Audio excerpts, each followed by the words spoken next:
घटना के बारे में बताने जा रहा हूँ जिसे सुन के आपके रोंगटे खड़े हो जाएंगे। 7 जून 1911 की है। जेनेटी नामक ट्रेन 106 पैसेंजर्स को लेकर रोम से पास ही एक हिल स्टेशन को रवाना हुई। इस सफ़र के दौरान उस ट्रेन को एक टनल से होकर गुजरना था। आश्चर्य की बात तो यह है कि ट्रेन टनल के अंदर तो गई पर कभी बाहर ही नहीं निकली। रेलवे ऑफिसर्स और पुलिस ने मिलकर टनल की पूरी छानबीन की पर उन्हें कोई सुराग नहीं मिला। सबके होश तो तब उड़े जब उन्हें 2 आदमी मिले जो कह रहे थे कि हम उस ट्रेन में बैठे हुए थे। लेकिन ट्रेन को टनल में घुसने से पहले उन्हें कुछ सफ़ेद धुआं दिखाई दिया।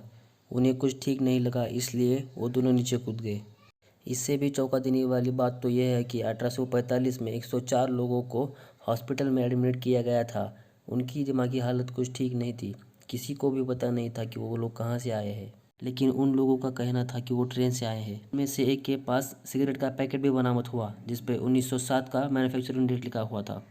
इससे ये साबित होता है कि ये वही लोग थे जो 1911 में गायब हुए थे। सवाल ये आता है कि जेनेटी ट्रेन 1911 में गायब होकर 1845 में पहुंची कैसे? ये एक मिस्ट्री है।